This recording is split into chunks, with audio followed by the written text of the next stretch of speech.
Hello friends, स्वागत है मेरे चैनल पर। मैं हूं नवीन मिश्रा। आज के वीडियो में मैं BCS 040 स्टैट्स के दिसंबर 2023 के क्वेश्चन पेपर को सॉल्व करूंगा। इस वीडियो में मैं Q1 सेक्शन ए होता है जो कंपलसरी होता है, उसके सारे क्वेश्चंस को सॉल्व करूंगा। ये सेक्शन ए, इस वीडियो में मैं इस सेक्शन ए को ही सॉल्व करूंगा। अगली की वीडियो में हम सेक्शन बी पे फोकस करेंगे, ठीक है। तो चलते हैं अपने वीडियो की तरफ। तो पहला क्वेश्चन मेरा जो था वो था कि आपको एक दिया हुआ है कि भाई इलेक्ट्रिक बल्ब वाली कंपनी है जिसने 10 बल्ब्स का सैंपल लिया है और वो कितनी देर चले हैं, थाउजेंड्स ऑफ आवर्स कितनी देर चले, तो उसका डाटा दिया हुआ है। वो कहता है कि compute and analyse a point of estimate of mean length. इसकी मीन लेंथ निकालो, कंप्यूट करो और उसको एनालाइज भी करना है। तो कंप्यूट कैसे करना है? कंप्यूट करने की सीधी बात है यार, वो मीन कैलकुलेट करने को बोल रहे हैं, ठीक है ना। तो यहाँ पे आपने बस कैलकुलेट करना है मीन को। मीन का ये सिंबल होता है एक्स बार। इसका फॉर्मूला होता है mean is equals to summation of x upon n. Summation of x का मतलब होता है sum of all items, sum of all items, और एन होता है नंबर ऑफ आइटम्स। अब आपको नंबर ऑफ आइटम्स उसने 10 दे दिया है, as you can see here. यहाँ पे उसने आपको ये 10 दे दिया है और ये आपको वैल्यूज़ दी हुई हैं, ठीक है ना। तो मैं क्या करूँगा, मीन इज इक्वल्स टू नीचे अपॉन 10 लग जाएगा मेरे फॉर्मूले में और ऊपर वैल्यूज़ को प्लस करना शुरू करेंगे। 4.5 plus 5 plus 4.2 plus 4.8 plus 4.2 plus 5.1 plus 4.0, दो बार 4.2 है, 4.2 4.2 प्लस 4.5। मैं आपको यहाँ पे ऐसे ही फटाफट लिख के दिखा दूंगा ताकि वीडियो लंबी ना हो जाए। आप लोग इसको अपने हिसाब से अच्छे से सॉल्व करके लिख लेना, ठीक है।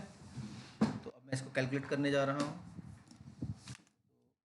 4.5 plus 5 plus 4.2 plus 4.8 plus 4.2 plus 5.1 plus 4 plus 4.2 plus 4.2 plus 4.5, ये आ गया 44.7, ठीक है ना। तो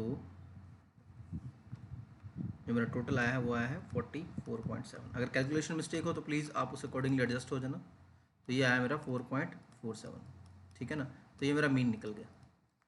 इतना सा क्वेश्चन खत्म नहीं हो गया, इसको एनालाइज भी करना था। तो वंस यू सॉल्व दिस, आपको एक ये डेफिनेशन लिखना था, ये चीज़, ओके। तो ये आप उसके बाद लिख सकते थे।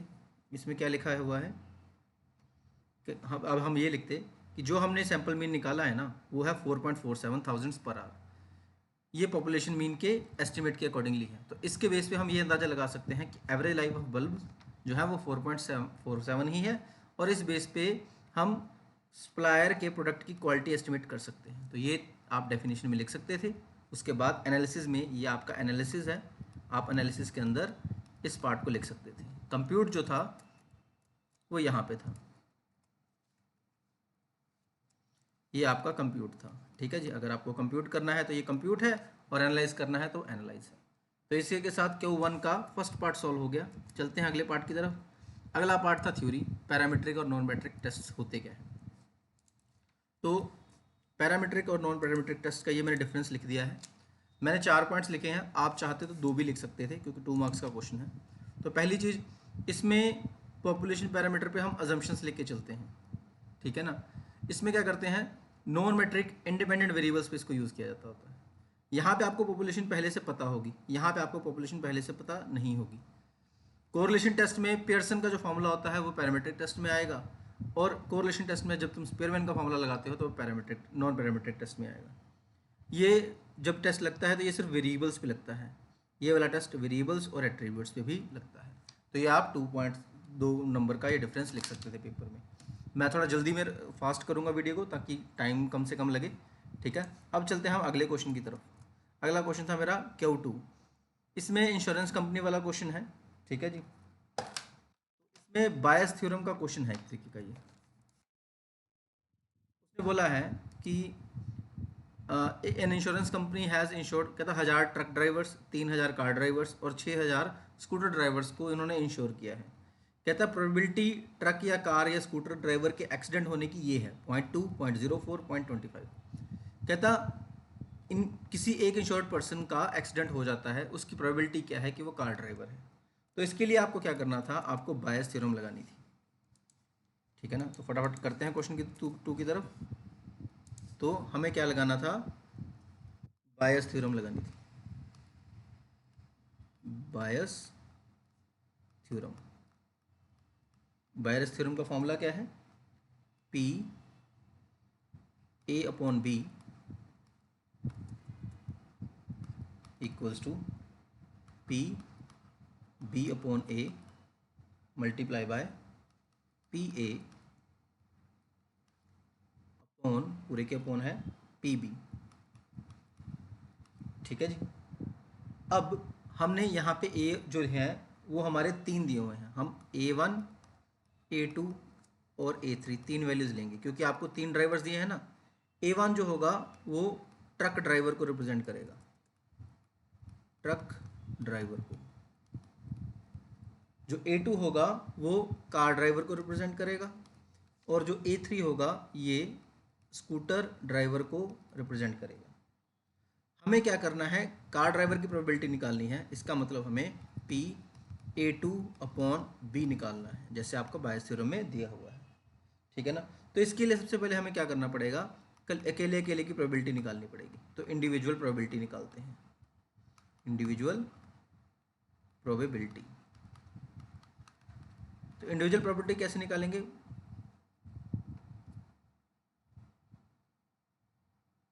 प्रोबेबिलिटी ऑफ A1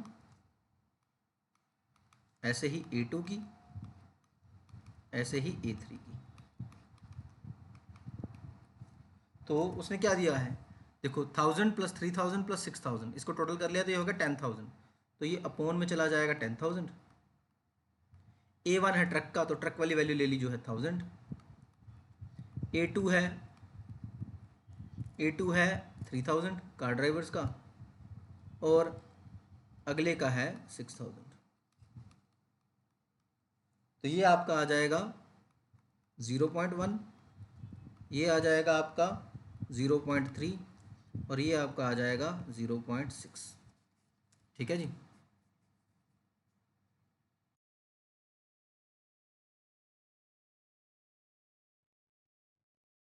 अब हमने क्या करना है, अब हमने कंडीशनल प्रोबेबिलिटी निकालनी है, कंडीशनल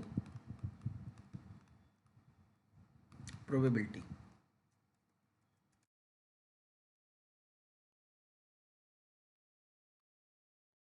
ये कैसे निकालेंगे, इसका फॉर्मूला होगा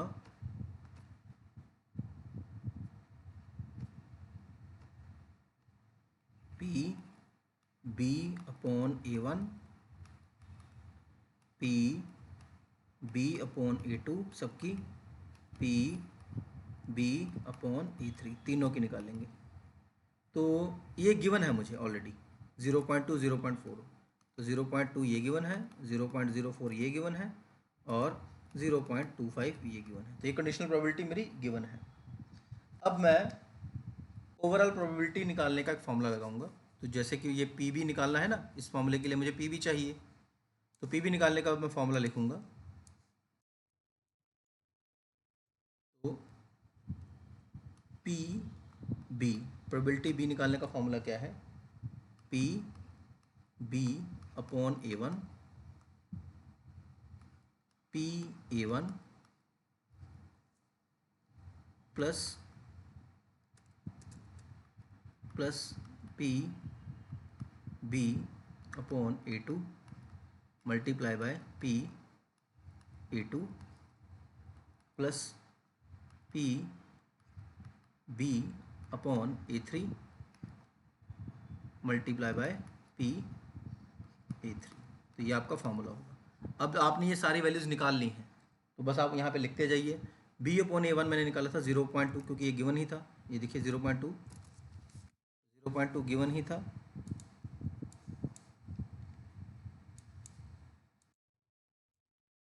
तो 0.2 मल्टीप्लाई बाय PA1 कितना निकाला था मैंने 0.1 प्लस 0.04 गिवन थी मल्टीप्लाई बाय 0.03,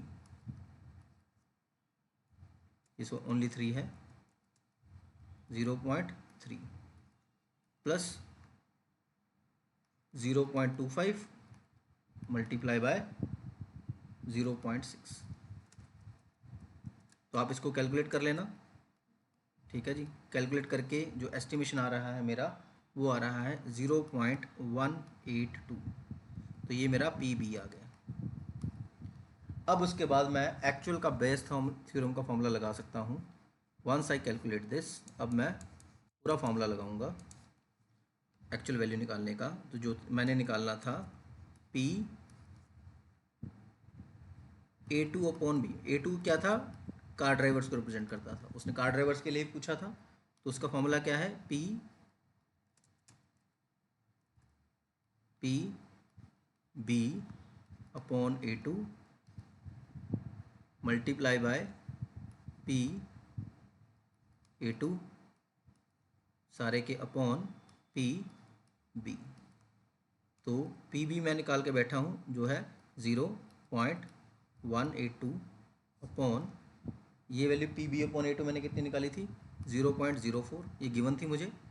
और मैंने PA2 कितना निकाला था 0.3, ठीक है जी। तो अब इसको सॉल्व कर लीजिए। ये आपका कैलकुलेट करके आएगा 0.065693। अगर आप इसको मल्टीप्लाई बाय 100 कर दोगे तो ये आ जाएगा 6.593। तो ओवरऑल प्रोबेबिलिटी जो है, तो प्रोबेबिलिटी ऑफ ए पर्सन, मैं अब लिखूंगा नहीं क्योंकि टाइम लग रहा है उसमें, या लिख ही देता हूँ। तो probability of person who met accident is a car driver is 6.593%। तो ये आपका फाइनल आंसर बनता था जो आप लिखना था आपने, ठीक है ना। तो ये आपका ओवरऑल क्वेश्चन था Q2 को सॉल्व करने का तरीका, ठीक है जी। आई होप आप लोगों को ये समझ लग गया होगा, ठीक है जी। पहले बायस थ्योरम का फॉर्मूला लिखना था, फिर इंडिविजुअल प्रोबेबिलिटी निकालो, फिर कंडीशनल प्रोबेबिलिटी निकालो, फिर जो PB निकालना है वो निकालो। उसके बाद आप PA2 अपॉन B का फॉर्मूला लगा के फाइनल आंसर आप कैलकुलेट कर सकते थे। इसके साथ मेरा Q2 क्वेश्चन कंप्लीट हो गया। उसके बाद Q3 क्वेश्चन था जिसमें उसने फुटबॉल मैन्युफैक्चरिंग कंपनी का क्वेश्चन दिया था, ठीक है जी। इसमें उसने एक XI और RI दिया था। X जो है वो मीन है और R जो है वो रेंज है, दोनों का आपको दिया हुआ था। उसने कंट्रोल लिमिट्स निकालने को बोला था और आपको मीन और R चार्ट दिया हुआ था, कुछ बेसिक वैल्यूज भी दी हुई थी। तो थर्ड क्वेश्चन को निकालने के लिए आपको फॉलोइंग स्टेप्स को फॉलो करना था। तो Q3 स्टेप्स के फॉर्मूले क्या थे, सबसे पहले आपने क्या करना था, आपने मीन कैलकुलेट करना था, ठीक है जी। तो Q3 के हिसाब से पहले हमें मीन कैलकुलेट करना था।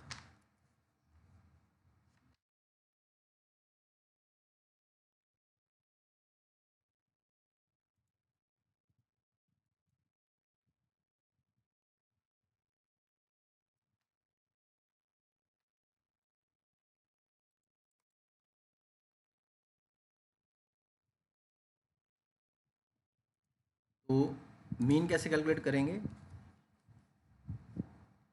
कैलकुलेट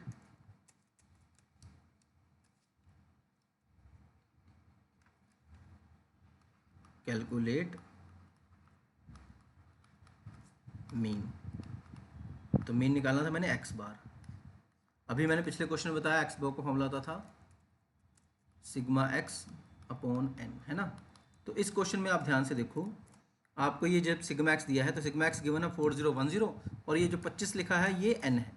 तो इसका फॉर्मूला हो गया 4010 अपॉन 25। कैलकुलेट करें 4010 डिवाइड बाई 25, ये आ गया है 160.4। तो इस वैल्यू को ध्यान रखना है 160.4। इसके बाद हमने क्या निकालना था, स्टेप्स को फॉलो करते हैं, R निकालनी थी। कैलकुलेट R, कैलकुलेट रेंज जो कि होती है R। अगेन फॉर्मूला वही रहेगा, सिग्मा आर अपॉन एन। तो ये भी दिया हुआ है आपको क्वेश्चन में 72 एंड 25, तो 72 divide by 25, 2 point sorry just a second, 72 divide by 25, ये आ गया 2.88। तो ये आपका रेंज आ गया। इसके बाद हमने क्या करना था, हमने कंट्रोल लिमिट्स निकालनी थी मीन चार्ट के लिए, ठीक है जी। तो उसका फॉर्मूला क्या है, UCL, ये है upper control limit for X bar mean की। इसका फॉर्मूला है mean plus A2 dot are बार। तो मीन मैंने कितना निकाला था 160.4 प्लस A2 आपको दिया हुआ है क्वेश्चन में 0.729, 0.729 मल्टीप्लाई बाय आर बार कितना निकाला है आपने 2.88, ठीक है जी।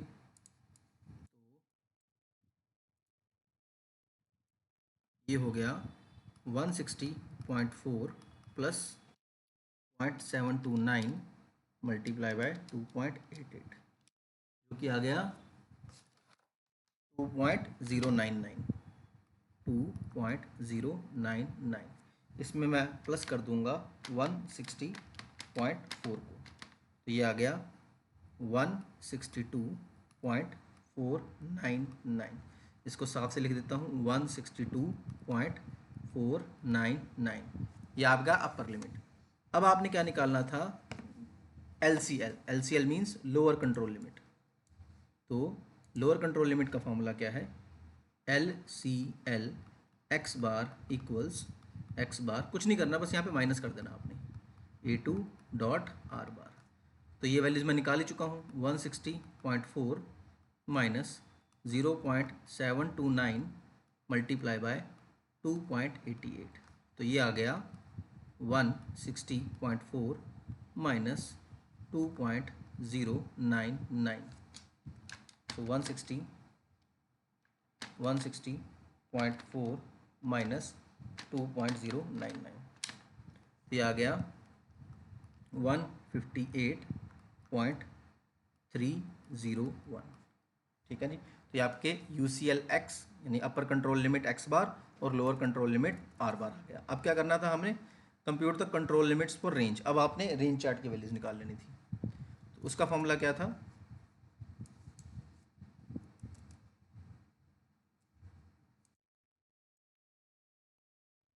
इसका फॉर्मूला क्या था, कंट्रोल लिमिट निकालने का फॉर्मूला क्या था हमारा, इसका फॉर्मूला है, अगर आप अपर कंट्रोल लिमिट निकाल रहे हैं R के लिए तो इसका फॉर्मूला है D4 dot are bar.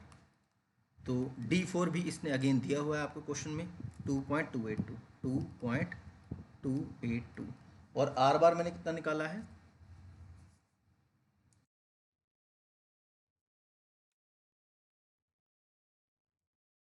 Are बार मैंने कितना निकाला है, आर बार है 2.88, ओके। तो डॉट 2.88, तो 2.88 मल्टीप्लाई बाय 2.28, ये आपका आंसर आ गया यहाँ पे 6.5721। और जब आपने लोअर कंट्रोल लिमिट निकालनी थी आर बार की तो उसका फॉर्मूला था D3 डॉट आर बार। तो ये आ जाएगा आपका D3 I think zero given है, चेक कर लीजिए, D3 ज़ीरो गिवन है 0.288, तो ये आ जाएगा आपका ज़ीरो, ठीक है ना, क्योंकि कुछ भी ज़ीरो से मल्टीप्लाई होगा तो ये ज़ीरो हो जाएगा। तो ये आपकी कंट्रोल लिमिट निकल गई आर की, और ये आपकी कंट्रोल लिमिट निकल गई एक्स बार की। इसने उसमें क्या निकालने को बोला था, compute the control limits for X bar and R chart. तो ये जो ऊपर हमने निकाली है, ये जो हमने ऊपर निकाली है control limit for X bar है UCL X bar, LCL X bar, और control limit for R chart के लिए UCL आर और LCL आर निकाला है। तो इसी के साथ हमारा तीसरा क्वेश्चन भी कंप्लीट हो गया। उसके बाद फोर्थ क्वेश्चन था, कहता है हिस्टोग्राम बनाओ और एवरेज नंबर कैलकुलेट करो।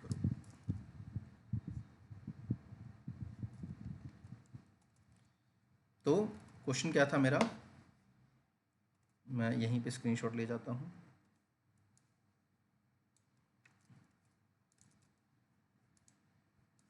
तो ये क्वेश्चन था मेरा। तो इस क्वेश्चन के अकॉर्डिंगली मुझे पहले हिस्टोग्राम बनाना था।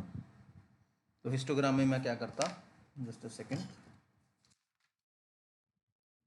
हिस्टोग्राम में मुझे लाइंस लगानी पड़ेंगी, जस्ट अ सेकेंड। तो एक लाइन ये हो गई,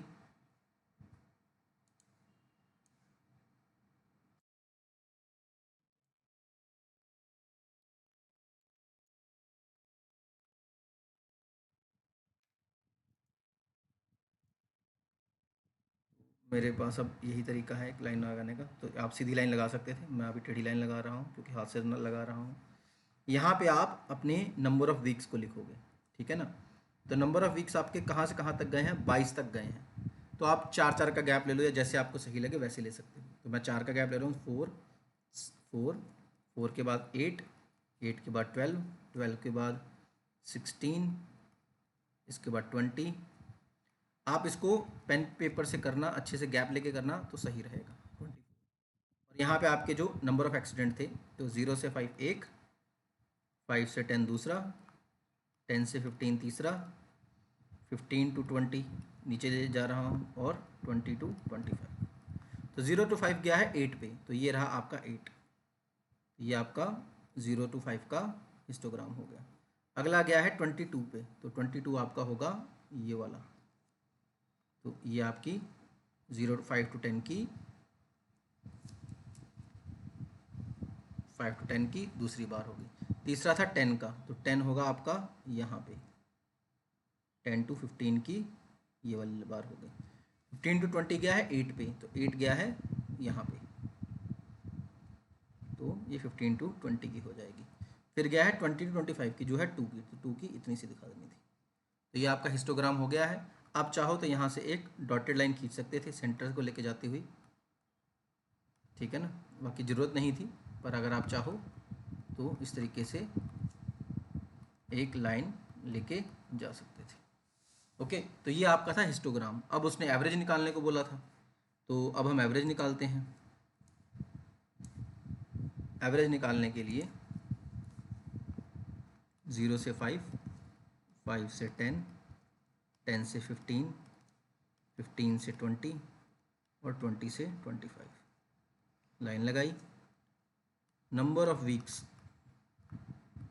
जो दिया है इसको आप f कंसिडर करोगे, जो है 8, 22, 10, 8 एंड 2। अब आपको मिड वैल्यू निकालना है। मिड वैल्यू शॉर्ट में MV। डिटेल के लिए आप मेरी प्रीवियस वीडियोस देख सकते हो, जिसमें मैंने एक एक क्वेश्चन कैसे सॉल्व करना है वो बताया हुआ है। तो मिड वैल्यू क्या है, इसकी वैल्यू होगी 0 + 5/2, तो ये आ गया 2.5। अब 5-5 का गैप है, इसमें 5-5 ऐड करते जाओ, तो 2.5, 7.5, 5 2 7, 7 5 12, 12.5, 12 5 17, 17.5 और 22.5। अब आप यहाँ पे निकालोगे x.f, x.f। तो 8 × 2.5, ये आ गया 20। आ गया 22 × 7.5, ये आ गया 165। फिर 10 × 12.5, ये आ गया 125। फिर 8 × 17.5, ये आ गया मेरा 140। और फिर आ गया 22.5 × 2, ये आ जाएगा 45। अब मुझे इसका सम निकालना है। मेरे पास यहाँ जगह नहीं है, तो मैं यहाँ पे लिख रहा हूँ समेशन XF इक्वल्स टू, इसको ऐड कर लीजिए, 100, 200, 300, 320, 365 ऐड कर दें, 385, 85, 90, 410, 450, 495। तो ये आ गया मेरे पास 495। अब मुझे इसका भी समेशन निकालना था, समेशन ऑफ F। तो ये आ जाएगा 22 + 8 30 + 10 40, 48 250, 50 आ गया इसका आंसर। अब मैं यहाँ पे मीन का फॉर्मूला लगा सकता था, mean equals to summation of FX upon summation of F equals to, जो कि आ गया 495 अपॉन 50। तो 495 अपॉन 50 ये आ गया मेरा 9.9, 9.9, ये आपका मीन आ गया। मैं फिर भी ये कैलकुलेशन जो मैंने करी है ये एक बार क्रॉस चेक कर लेता हूँ। 20 +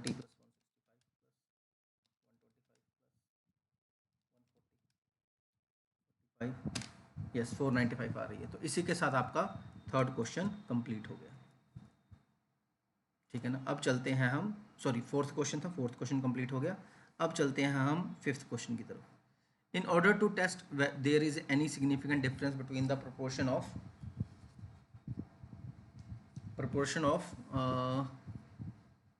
कहाँ पे है, proportion of safety consciousness of man and women while driving a car study was conducted.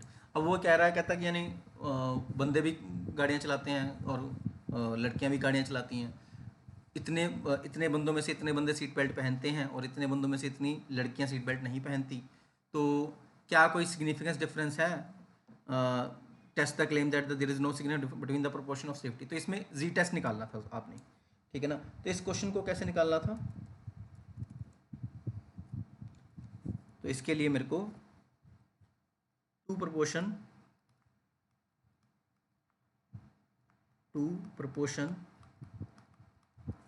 Ji test निकालना था। ये नल हाइपोथेसिस का क्वेश्चन होता है। तो एक मैं टर्म कंसिडर करूंगा H0 जो होती है नल हाइपोथेसिस, और एक मैं कंसिडर करूंगा HA, ठीक है ना। H0 का मतलब होता है, मैं कंसिडर करूंगा कि कोई डिफरेंस नहीं है, मान के चलूंगा no significance difference, no significance difference. और इसमें मान के चलूंगा कि सिग्निफिकेंस डिफरेंस है, सिग्निफिकेंस शॉर्ट में लिख रहा हूँ, डिफरेंस है। और अब प्रूव करने की कोशिश करूँगा।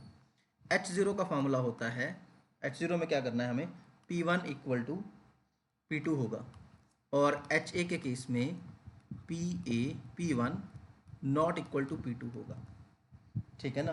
जो P1 है यहाँ पे, P1 का मतलब होगा मैन के लिए वो मैन जो सीट बेल्ट पहनते हैं, और P2 क्या होगा, वो वुमेन के लिए होगा वो वुमेन जो सीट बेल्ट पहनती हैं।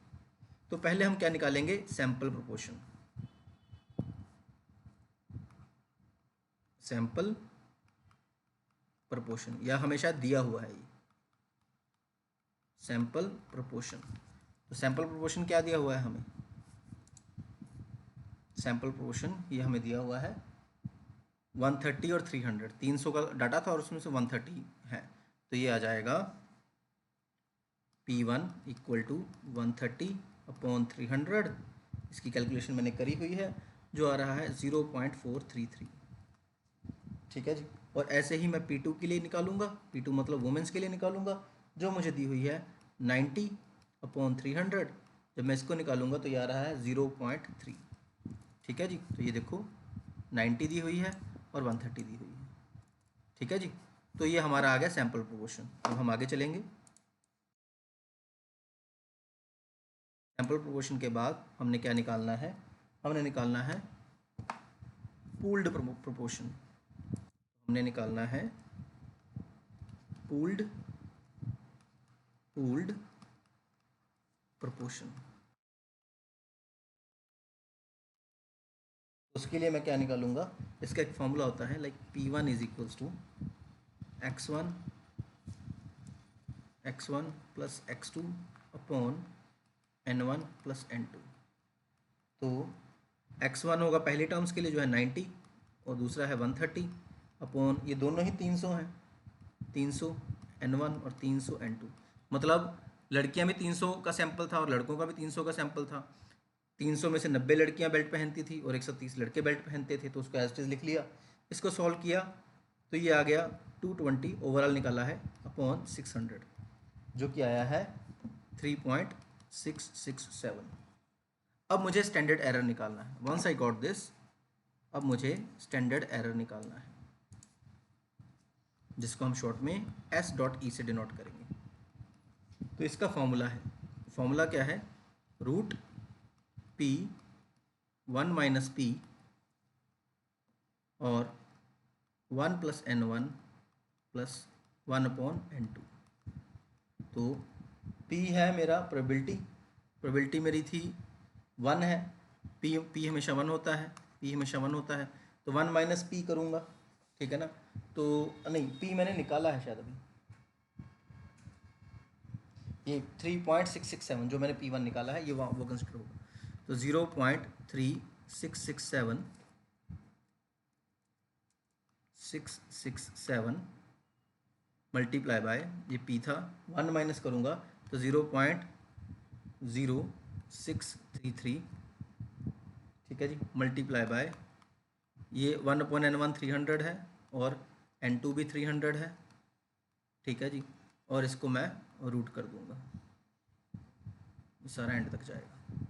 अब आप क्या करोगे, इसको एज इट इज सॉल्व कर रहा हूँ मैं, तो 0.0394 ये आपकी स्टैंडर्ड एरर निकल रही है। अब मैं हमारा जी स्कोर निकालूंगा। जी स्कोर का फॉर्मूला क्या है, G is equals to probability of 1 minus probability of 2 upon standard error. तो प्रोबेबिलिटी ऑफ 1 क्या मैंने निकाली थी 0.433 और दूसरी क्या निकाली थी 0.3 अपॉन स्टैंडर्ड एरर कितना आया है 0.0394। इसको सॉल्व करोगे ये आ रहा है 3.383, ठीक है ना। तो मेरा जी स्कोर आ रहा है 3.383। अब आपको जो दिया हुआ है उससे आपने कंपेयर करना है। आपको गिवन जी स्कोर कितना है ये देखिए 1.96, ठीक है ना। तो मेरे को जो जी दिया है जो कि 0.025 पे दिया है वो दिया है 1.96 गिवन, लेकिन जो मेरा आया है वो आया है 3.383, ठीक है ना, जो हमारा जी स्कोर है ओवर जी स्कोर। अब क्योंकि 3.383 बड़ा है 1.96 से, तो इसका मतलब हमारी जो नल हाइपोथेसिस है वो रिजेक्ट होती है, नल हाइपोथेसिस रिजेक्ट होती है। अगर ये लेस देन आता तो एक्सेप्ट कर लेते हैं, तो रिजेक्ट होती है। तो इससे हम क्या कर रहे हैं, इससे हम क्या कर रहे हैं ये आपको यहाँ पे लिखना पड़ेगा इंग्लिश बना के, we conclude that there is significant difference between the proportion of safety consciousness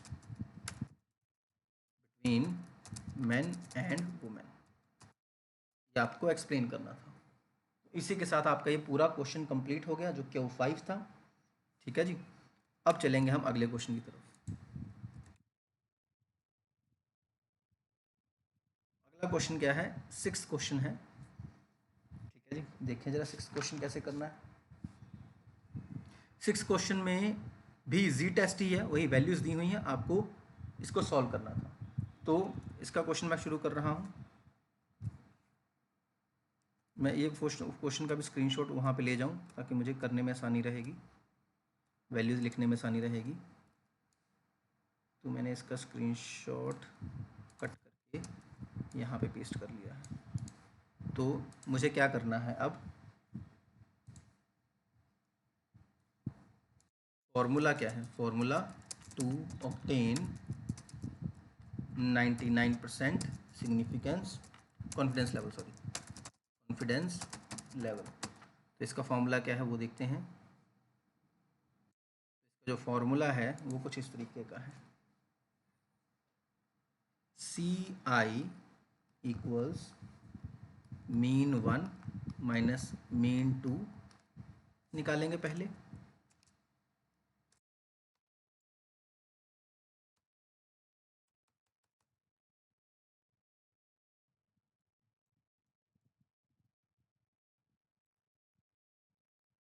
तो मीन 1 माइनस मीन 2 निकालेंगे पहले, फिर हम क्या निकालेंगे प्लस माइनस जी, ये है A/2 डॉट S1 का square upon N1 plus S2 का स्क्वायर अपॉन N2, इस सारे का रूट, इस सारे का रूट। तो शुरू करते हैं। जो S1 है, S1 का मतलब है सैंपल स्टैंडर्ड डिवीएशन, और S2 का मतलब है सैंपल स्टैंडर्ड डिवीएशन दूसरे का, और ऐसे ही N1 और N2 जो हैं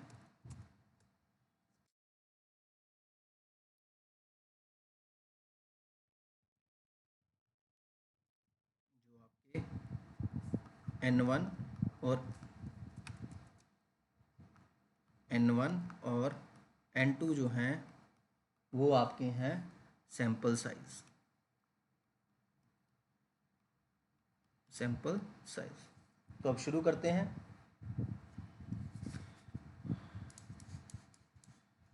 तो जो हमारा z है, z ये बेसिकली अल्फ़ा है, a नहीं है, a/2। इसको हम क्या कहेंगे, ये हमारी क्रिटिकल वैल्यू कहलाती है। क्या कहलाती है? Critical value. जब आप ये फॉर्मूला लिख रहे हो तो यहाँ पे आप चेंज कर लेना, ये आपका है α/2। ओके, तो अब हम वैल्यूज निकालना शुरू करेंगे। बेस्ड ऑन दिस वैल्यू हमारे पास मीन 1 गिवन है 1300, मीन 2 गिवन है 1200 as you can see here. उसके बाद स्टैंडर्ड डिविएशन 1 गिवन है 50, स्टैंडर्ड डिविएशन 2 गिवन है 60, और जो सैंपल साइज है ओवरऑल N1 और N2 ये भी गिवन है, जो है हमारा 60 का। ठीक है जी। और मुझे ये वैल्यू भी दी हुई है कि z 0.05 की वैल्यू क्या है, 2.58। तो ये वैल्यूज मेरे को गिवन है। सबसे पहले हम क्या करेंगे, SE निकालेंगे, स्टैंडर्ड एरर। तो S.E, इसका फॉर्मूला क्या है, S1 स्टैंडर्ड डिविएशन 1 का square upon N1 plus standard deviation 2 का स्क्वायर अपॉन N2। तो ये वैल्यूज है मेरी 50 का स्क्वायर अपॉन 50 प्लस 60 का स्क्वायर अपॉन 60। तो अगर आप इसको सॉल्व करोगे तो ये सीधा सीधा 110 हो जाएगा, जिसकी वैल्यू आएगी आपकी 10.488। फिर हमें निकालना है मार्जिन एरर ME। तो इसके बाद हमें क्या निकालना है, ME, जिसका नाम है मार्जिन एरर। तो ये कैसे निकलेगा, ये निकलेगा ZA/2 डॉट SE। तो ये कितना दिया हुआ है, 2.58, हमें क्वेश्चन में दिया हुआ था ना नीचे, मल्टीप्लाई बाय, ये मैंने क्या वैल्यू निकाली है 10.488। इसको सॉल्व करोगे तो आपका आंसर आ रहा है 27.46। फिर हमें क्या निकालना है, कॉन्फिडेंस लेवल निकालना है। इसके बाद हमें क्या निकालना है, कॉन्फिडेंस लेवल निकालना है। इसका फॉर्मूला क्या है, CI confidence level equals to mean 1 minus mean 2 multiply by plus minus range में मार्जिन एरर, मार्जिन एरर। तो अब हम इस वैल्यूज़ को निकालेंगे तो ये आ जाएगा 1300 माइनस 1200 प्लस माइनस 27.46। तो ये आ गया 100 प्लस माइनस 27.46। जब आप इसको सॉल्व करोगे तो एक बार लिखोगे 100 प्लस 27.46 और एक बार लिखोगे 100 माइनस 127.46। तो ये आपका आ जाएगा 127.46 और ये आपका आ जाएगा 72.54। तो जो आपकी रेंज आई है वो आई है इसके बीच में। तो आपकी जो रेंज आई है उसको आप ऐसे लिख सकते थे, average life of two types of machines is 72.54 से 127.46। ये पहली मशीन का एवरेज था, ये दूसरी मशीन का एवरेज था, एवरेज लाइफ। तो इसी के साथ आपका 6th क्वेश्चन भी हो गया है। तो इसी के साथ मेरा सेक्शन ए कंप्लीट हुआ। अगली वीडियो में मैं सेक्शन बी के मेन क्वेश्चंस को या सारे क्वेश्चंस को कवर करने की कोशिश करूँगा। See you in the next video. Cheers.